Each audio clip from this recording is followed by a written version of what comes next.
What is going on with this KSI and Tommy Fury fight? From my understanding, they were set to fight next. I'm assuming KSI wants them to fight on Misfits 9 because KSI is wanting to rush and get this deal done.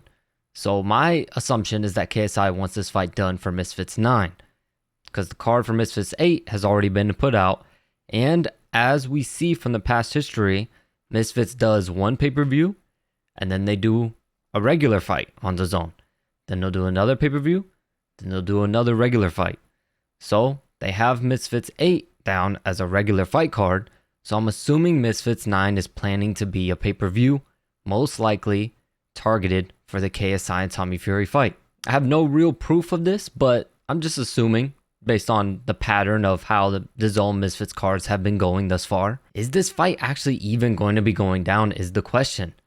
Tommy Fury now saying he wants to fight at 185, even though before he was saying he's willing to fight KSI at any weight. KSI being firm on his stance, not wanting to budge, which makes sense in the negotiations because you don't want to give your opponent too much an advantage. At the end of the day, KSI, like he said in his video, he doesn't need Tommy Fury. He doesn't need the Tommy Fury fight. He's doing this for himself. He's doing this for fun, for the sport, for the fans. He doesn't need this. So he could easily bypass the Tommy Fury fight and go and fight someone else, but he's choosing to fight Tommy Fury. So of course, a couple days ago, KSI finally agreed to the terms of fighting Tommy Fury at 185, but here's the catch.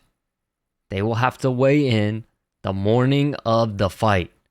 So, in a way, that's like putting a rehydration clause on Tommy Fury without having to put a rehydration clause on him. Because as we know and understand, it's going to give Tommy Fury a lot less time to rehydrate and fuel up and gain all that weight back. It's going to give him much less time. So, a very smart move for KSI, in my opinion. Very, very smart. I don't think Tommy Fury is going to accept these terms because, look, if we look at this from Tommy Fury's standpoint, he's like the pretty girl at the bar. And all these guys are coming here and there, buying her drinks, trying to get at her. And she's just sitting there looking pretty, waiting for the best one.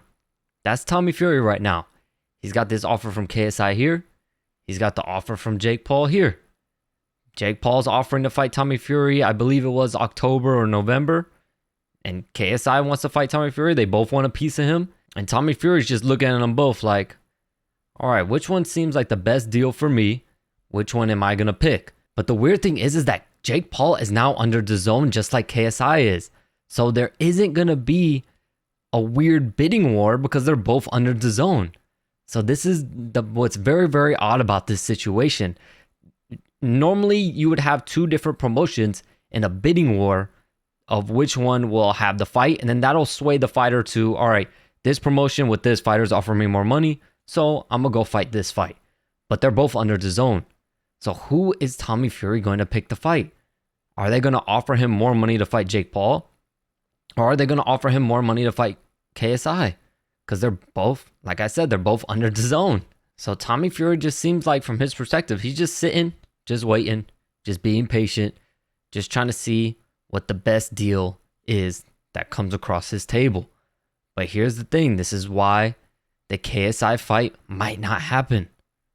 He might move to the Jake Paul fight, even though I do think the KSI fight will make him more money. He could move to the Jake Paul fight because he'll probably get paid pretty well too.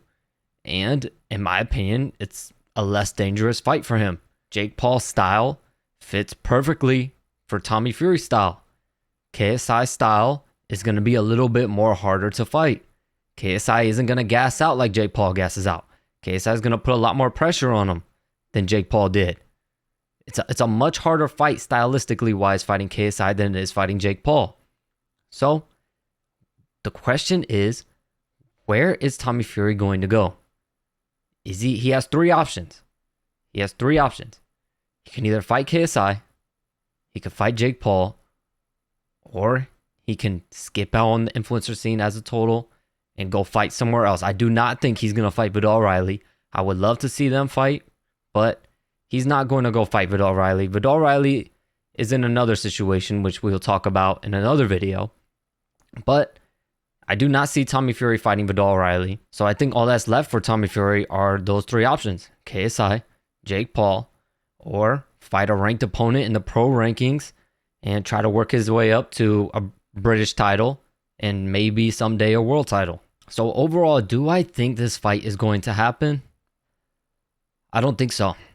And I don't think so because KSI seems like he has a date for when he wants to fight. It seems like KSI doesn't want to linger around and wait too long. And Tommy Fury's got all day to wait. Tommy Fury's got nothing but time. KSI doesn't. KSI wants to get in there, do his fights, and get out. So, with that being said, I just don't think Tommy Fury is going to accept this offer. Unless KSI gives Tommy Fury all the power and lets Tommy Fury have full reign over the contracts and what's going on with this fight, I just don't see it happening because now Tommy Fury, like I said, he feels like the pretty girl at the bar. He has all the control, all the power. He can say and do whatever he wants. So, let me know what you guys think. Is KSI versus Tommy Fury really going down? Is Tommy Fury going to take the Jake Paul fight instead? That's on the table for him also. Or is Tommy Fury just going to completely walk away from the influencer scene and just focus on his career on himself? Let me know what you guys think in the comments. Really appreciate the support. And as always, I'll catch you in the next one.